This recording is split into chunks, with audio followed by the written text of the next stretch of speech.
Assalamualaikum warahmatullahi wabarakatuh. Ya, sekarang saya akan membahas pertanyaan-pertanyaan seputar astigmat dan memang nanti setelah eh, video tentang jawaban atas pertanyaan astigmat, saya akan me- membuat video tentang eh, penjelasan jenis-jenis astigmat. Mungkin masih pada bingung ya. Ya, oke. Sekarang ke pertanyaannya dulu aja ya. Eh, kalau saya astigmat, kalau nggak dikoreksi bagaimana nantinya? Jadi dari gejalanya dulu ya, gejalanya dulu yang dirasakan oleh penderita astigmat adalah eh, kalau dia suka memicikan mata seperti miopia, miopia juga memicikan mata. Kemudian terutama kalau misalnya ngelihat garis-garis yang berderet, itu pusing dianya. Seperti apa? Misalnya ketika naik atau turun dari eskalator, itu kan garis-garisnya banyak tuh. Nah, itu agak agak mm, bikin nggak nyaman untuk di matanya dia.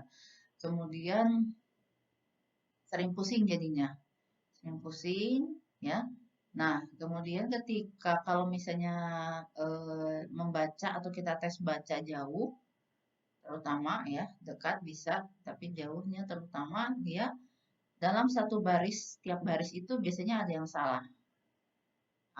Itu hurufnya biasanya mirip-mirip yang salahnya. Misalnya kita dari pakai catnya cat huruf itu yang G, B, C itu biasanya dia salah gitu. Yang lainnya bisa bagus, bisa kelihatan, tapi huruf-huruf yang bulat biasanya itu agak agak membingungkan buat dia. Ya itu jadi bisa dilihat dari situ. Nah kalau misalnya ke nggak dikoreksi gimana? Kalau astigmat yang tinggi itu ya nggak akan jelas ya, nggak akan jelas lihatnya. Nah, kalau misalnya apakah dia akan merasa bagaimana untuk astigmat tinggi ya pasti akan buram aja. Buram dan biasanya akan mata malas. Ini bisa mata malas ya. Mata malas itu tidak ada kelainan pada matanya, kelainan organik, tetapi karena tidak difungsikan matanya, dia taunya penglihatannya jelasnya itu segitu-segitu aja. Jadi ketika kita koreksi, tidak terlatih untuk melihat secara jelas gitu ya. Nah, untuk astigmat yang rendah, biasanya kalau nggak dikoreksi dia akan cepat pusing gitu ya. Cepat pusing malah yang astigmat rendah ini yang biasanya nggak terlalu sebenarnya untuk penglihatan nggak terlalu bermasalah, cuma dia akan merasanya seringnya pusing, capek, ya itu yang akan dirasakan ya. Kemudian, nah, oke, astigmat yang jenis-jenis astigmat kan ada astigmat powernya astigmat horizontal, vertikal ya, yang with the rule, against the rule, dan oblik. Jadi gini sebenarnya kalau yang astigmat reguler ya, yang bukan irregular, itu jadi kalau misalnya yang normalnya itu seperti eh saya ini lah kayak gini ya, seperti bola bola pingpong kurang lebih lah ya. Bola pingpong ini kalau kita belah di tengah, jarak dari tengah bola ke masing-masing dari ujungnya itu akan sama. Saya dari sini ke sini jaraknya, ke sini, ke sini, mau kemana pun dia jaraknya sama. Itu yang bulat atau sferis namanya. Nah, kalau yang astigmat dia tidak seperti ini, ya. Jadi dia punya eh, meridian atau kekuatan yang ter, terkuat dan terlemah. Kekuatannya misalnya dari kelengkungannya. Kali ini kelengkungannya ada yang lebih curam dan kelengkungannya kadang lebih datar. Nah, contohnya gini. Jadi kayak kayak telur, ya. Nah, makanya kenapa lensa silinder, ya. Kalau lensa silinder kan hampir sama lah. Jadi tidak bulat, gitu ya. Nah, Kalau misalnya kita ini tengahnya, jarak dari sini dan ke sini itu akan beda, ya. Nah, ini namanya astigmat. Jadi jarak antara, misalnya ini posisinya adalah vertikal, ya.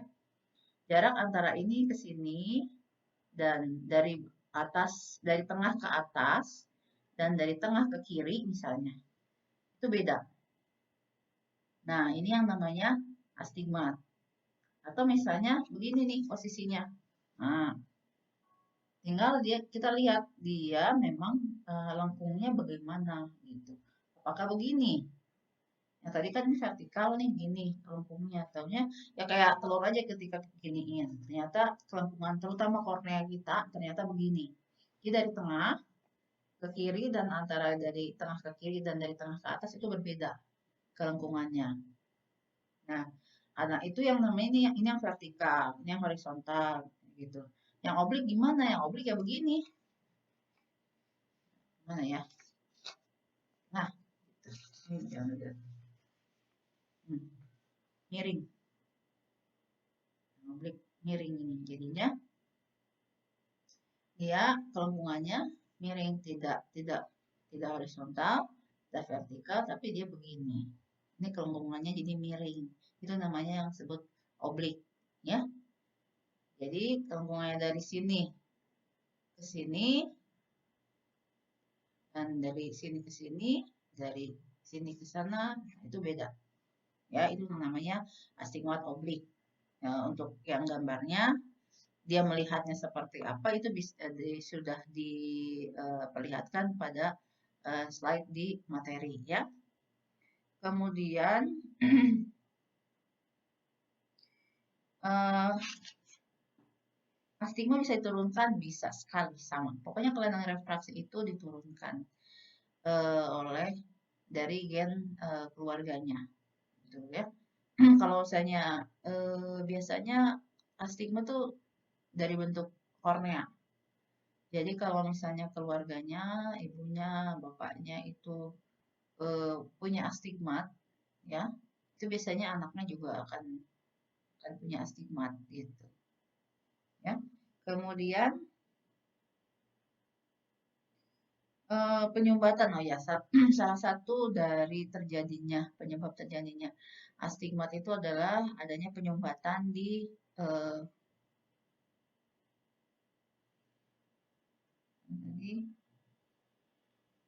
kelopak mata atau mass lesion. Seperti apa? Jadi contohnya adanya tumor, ya, adanya tumor di kelopak mata itu bisa menyebabkan si mata atau kornea itu akan tertekan terus-menerus. Walaupun tidak besar tekanannya, tapi kalau misalnya dilakukan atau terjadinya terus-menerus, itu akan mengakibatkan kelengkungannya akan berubah, ya, jadinya terjadilah astigmat seperti itu. Kemudian eh, apa yang menyebabkannya? Seperti tadi, ya. Ini terutama penyebabnya adalah kelengkungan korneanya yang tidak simetris seperti ini. Jadi gimana tahunya ya kalau secara fisik kayak begini nggak kelihatan, harus dilakukan pemeriksaan dengan menggunakan alat, ya. Alatnya apa? Keratometri bisa, eh, pentacam bisa dilihat, ya. Nah, misalnya kok bisa kayak gini ya itu bisa bawaan. Ya kayak rambut aja, kok bisa keriting ya bawaannya seperti itu, dikasihnya seperti itu. Mata juga seperti itu, ya. Kemudian ngobatinnya gimana? Ngobatinnya ini bukan penyakit. Ini adalah kelainan bentuk dari mata, mau mau astigmat, mau hipermetrop, mau miop, itu merupakan sama-sama kelainan bentuk bola mata yang mengakibatkan penglihatannya menjadi tidak jelas, ya. Nah, masuknya ke kelainan refraksi jadinya. Nah, apakah bisa diobatin? Karena bukan penyakit berarti ya obatnya nggak ada. Cuman kalau misalnya memungkinkan itu bisa untuk dilasik, memungkinkan. Jadi memang harus diperiksa dulu. Tidak semua, saya tekankan lagi, tidak semua penderita kelainan refraksi bisa dilakukan, masih harus diperiksa terlebih dahulu. Itu sekitar 5 pemeriksaan ya. 5 pemeriksaan untuk menentukan apakah matanya bisa dilasik atau tidak. Bisa saja dengan dilasik itu astigmatnya hilang, bisa aja. Ya, bisa juga enggak, jadi harus dicek dulu. Kemudian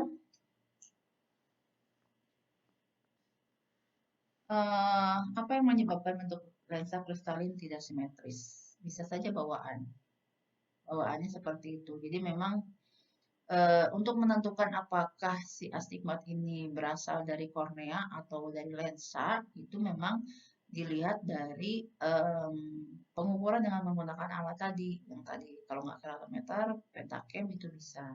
Jadi dilihat di situ apakah ukuran dari kedua meridian utama seperti ini ya.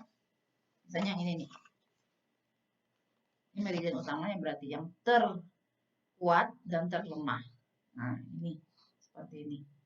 Nah, apakah nanti dilihat kalau di keratometri atau pentacam dilihat keratometri kelengkungannya, ini bedanya jauh nggak ukurannya? Kalau bedanya jauh, ya berarti astigmatnya berarti dari kornea. Ternyata kalau dicek seperti ini, misalnya ukurannya, kalau misalnya meridian utamanya ya ini vertikal dan horizontal dulu. Dicek misalnya tidak lebih dari setengah bedanya, ya berarti kalaupun ada astigmat total, astigmat ketika kita cek dengan menggunakan refraksi subjektif itu berarti dari lensanya gitu ya. Nah, untuk kenapa lensa kristalnya bisa menjadi seperti itu bawaan ya. Oke. Kemudian apakah astigmat misalnya astigmatnya tinggi -4 bisa menyebabkan mata juling? Bisa ya, bisa enggak. Yang pasti kalau silinder 4 resiko terbesarnya adalah menjadi mata malas. Ya, apalagi misalnya nggak pernah pakai kacamata dari dulunya dan ketika dikoreksi tahu-taunya koreksinya langsung besar gitu ya karena tidak tahu dari awalnya. Minus silinder 4 misalnya itu biasanya akan terjadi mata malas atau si koreksinya atau penglihatannya nggak akan maksimal walaupun kita koreksi dengan full gitu ya. Kemudian astigmat ya tadi ya disembuhkan dengan apa sih? Hanya lasik. Tapi itu juga harus dicek dulu apakah bisa atau tidak. Kalau misalnya tadi kalau minus atau miopia dengan hypermetrop bisa saja dilakukan bedah refraktif dengan penggantian lensa, lensa tanam ya.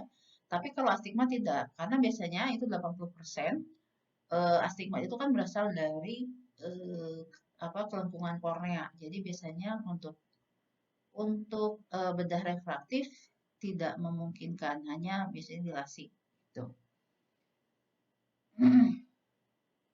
Anak bisa terkena astigmat usia berapa? Dari kecil juga bisa aja. Bisa aja dari kecil ya. Jadi misalnya usia 3 tahun sebenarnya udah ada ya bisa aja. Karena itu misalnya bawaan gitu. Kemudian berapa usia maksimal kita harus cek dulu. Jadi astigmat itu biasanya bukan tiba-tiba, tapi dia dari dulunya ada gitu ya. Walaupun cuma 1/4 setengah itu biasanya dari dulunya ada gitu. Tapi kalau silinder setengah itu biasanya nggak kelihatan atau nggak ketemu karena walaupun tidak dikoreksi astigmat untuk yang minus setengah atau 1/4 itu biasanya penglihatannya masih bagus gitu. Kalau selama tidak terganggu, tidak mudah capek, ya nggak apa-apa untuk dewasa. Tapi kalau anak biasanya harus dilakukan full koreksi supaya rangsang penglihatannya bagus gitu ya. Jadi dia di otaknya memorinya penglihatannya yang jelas tuh seperti nah itu untuk anak itu harus full koreksi supaya rangsang penglihatannya meninggalkan memori yang jelas gitu. Kemudian